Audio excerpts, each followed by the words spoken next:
మీ personal interviews మరియు వ్యాపార ప్రకటనల కొరకు ఈ నెంబర్ని సంప్రదించండి. హరే కృష్ణ అండి. ఆత్మబంధువులకు చలికాలము తెలంగాణ ఆంధ్రాలో బాగా చల్లగా ఉంది కదా, బాగా చలి పెరిగిపోయింది. యాక్చువల్గా మన తెలంగాణ ఆంధ్రాలో చలి పెద్దగా తక్కువ ఉంటుందండి, కానీ మనకు చలి అలవాట్లేదు కాబట్టి చలి అనిపిస్తుంది. కానీ నార్త్ సైడ్ పోతే బీభత్సమైన చలి ఉంటుంది, అసలు చలి తట్టుకోలేము. అక్కడ మనకు ఉన్న ఒక 2-3 గంటలకే గజగజ వణుకుతాము. ఎప్పుడు అంటే స్వెటర్ వేసుకుందామా, మంకీ క్యాప్ పెట్టుకుందామా, ఇట్లా ప్లాన్ ఉంటుంది. కానీ యాక్చువల్గా మనది చలి కాదు. మనం మ్యాక్సిమం 18 డిగ్రీల కంటే తగ్గదండి. యాక్చువల్గా అది చలి కాదు. మనం ఎప్పటికీ ఎండలో ఉంటాం కాబట్టి కొంచెం చల్లగైనా కూడా చల్లగా ఉంది అని అంటాం. ఓకే, అయితే ఇక్కడ చలికాలంలో ఎవరు ఎలాంటి జాగ్రత్తలు తీసుకోవాలి, ఇది మెయిన్ అనమాట. ఇప్పుడు మనము చలికాలం రగ్గులు వాడుతున్నాం కదా, ఈ రగ్గులన్నీ ఒకప్పుడు ఉన్ని అంటే గొర్రె యొక్క వెంట్రుకలతో తయారు చేసేది గొంగడి అంటాం, లేదా రగ్గులు లేకుంటే గొంగళ్ళు, కంబళ్ళు ఇవి తయారయ్యాయి. కానీ ఇప్పుడు తయారైనటువంటి ఆ గొంగళ్ళన్నీ ఒక ప్లాస్టిక్, ఒక రకమైన ప్లాస్టిక్ ఫిలమెంట్ తోటి తయారవుతాయి, పాలిస్టర్ యొక్క ఫిలమెంట్ అనమాట. అవి ప్రాబ్లం ఏంటంటే ఒకసారి మనం ఇట్లా కప్పుకుంటాం కదా, ఆ యొక్క ఫిలమెంట్స్ రాలిపోతాయి అనమాట. చిన్నవి అంటే లూజ్ ఉన్నాయి, ఆ చెద్దర్లో ఆ రగ్గులో ఉన్న ఫిలమెంట్స్ రాలిపోయి అవి ముక్కులోకి పోతాయి.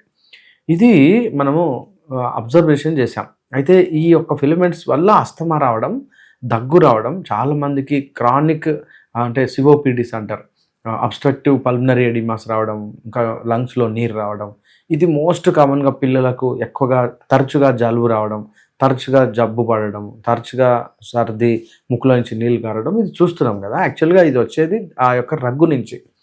మరి రగ్గు లేకుండా చలి ఎట్లా ఆపుతాం అంటే వెరీ సింపుల్ అండి. ఆ రగ్గును బ్రష్ తోటి ప్రతిసారి ఉతికినప్పుడల్లా బ్రష్ తోటి ఉతకండి. మామూలుగా అయితే మనము వాషింగ్ మిషన్లో వేస్తున్నాం కదా, వాషింగ్ మిషన్లో ఆ లూజ్ ఫిలమెంట్స్ పోవు అనమాట. సో లేదా ఇలా చేయండి, బాగా అంటే అంటే వాషింగ్ మిషన్లో ఉతికిన తర్వాత కూడా కొంచెం మనం సొంతంగా నీళ్ళలో జాడించి ఆ పొసలు ఉంటాయి కదా, వాటిని పొయ్యేటట్టు చేస్తే మీరు మ్యాక్సిమం దాని నుంచి బయటికి రాదు, అప్పుడు మనము దాన్ని వాడాలి. ఇది మనం చలికాలంలో తీసుకోవాల్సిన ఒక మెయిన్ జాగ్రత్త అనమాట. రెండవ జాగ్రత్త, చల్లగా ఉన్నటువంటి రూములలో ఉండకండి. చాలా మంది ఇళ్లలో ఎండ రావట్లేదు, చీకటి గదులు, ముఖ్యంగా పాత ఇనుప సామాన్లు, పాత పుస్తకాలు, పాత బట్టలు, పాత సామాన్లు, వీటన్నిటినీ అందులో చాలా రకాల టిక్స్ అండ్ మైట్స్ ఉంటాయి.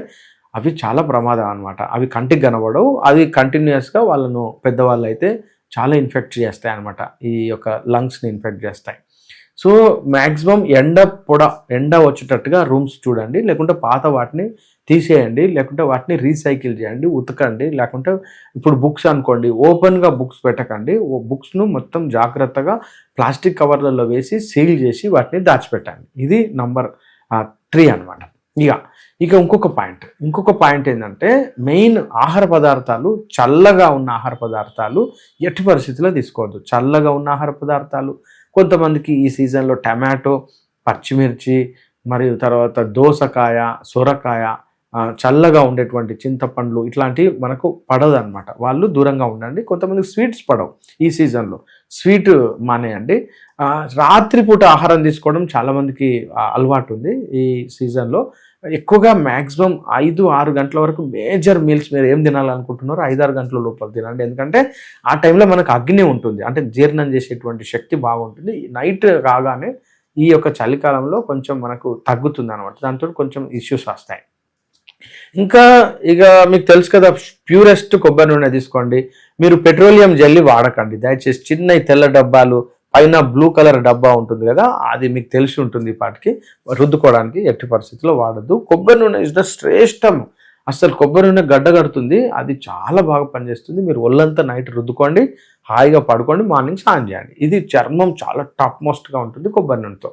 ఒక్కోసారి కొబ్బరి నూనె కనుక దొరకకపోతే మీకు మంచి వెన్న దొరుకుతుంది కదా, వెన్నతోటి మనము లిప్ కానీ లేకుంటే ఫేస్ కానీ మొత్తం ఒళ్ళంతా వీలైనంత వరకు ఈ పని చేయండి. ఇలా మనం చర్మ సౌందర్యాన్ని మరియు ఆహారాన్ని మరియు మన యొక్క ఆరోగ్యాన్ని మనం చలికాలంలో కాపాడుకోవచ్చు. ఒకవేళ తప్పనిసరి పరిస్థితిలో అయినా కూడా మేము ఎన్ని పాటించాం మాకు వస్తుంది అంటే డెఫినెట్లీ మీకు ఏదో సమస్య ఉంది, డస్ట్.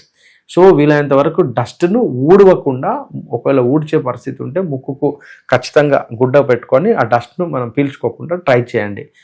ఇది ఇంకొక కండిషన్ ఏంటంటే, ఎవరికి ఏదైతే పడదో ఆ ఆహార పదార్థాన్ని మానేయండి. దాని గురించి ఇంకా డిస్కషన్ చేయకండి. నాకు ఎందుకు పడట్లేదు, కొంతమందికి వంకాయ పడదు ఈ సీజన్లో, కొంతమందికి గోంగూర పడదు, కొంతమందికి చింతపండు పడదు, ఇట్లా రకరకాల ఇష్యూస్ ఉంటాయి, బండి. ఇంకా అన్నిటికంటే ఇంకా ది బెస్ట్ ఐడియా ఏంటంటే నువ్వుల నూనెతో వంట చేయండి. ఈ సీజన్ మొత్తం ఎవరికైతే అస్తమా ఉందో, ఈ అస్తమా ఉన్న వాళ్ళు, దగ్గు ఉన్న వాళ్ళు, జలుబు ఉన్న వాళ్ళు, జ్వరం ఉన్న వాళ్ళు, రైనైటిస్, సైనసైటిస్ ఉన్న వాళ్ళు నువ్వుల నూనెతో వంట చాలా శ్రేష్టం అండి. తొందరగా బాడీని హీట్ చేస్తుంది. బాడీలో ఎప్పుడైతే పిత్తం పెరుగుతుందో, అంటే హీట్ పెరుగుతుందో, మనకు ఈ యొక్క అస్తమా నుంచి మరియు అలర్జీ నుంచి తట్టుకునేటువంటి శక్తి వస్తుంది అనమాట. సో నువ్వుల నూనెతో వంట చేసుకోవడం శ్రేష్టం ఈ సీజన్ వరకే. సీజన్ అయిపోయినాక మీ ఇష్టం.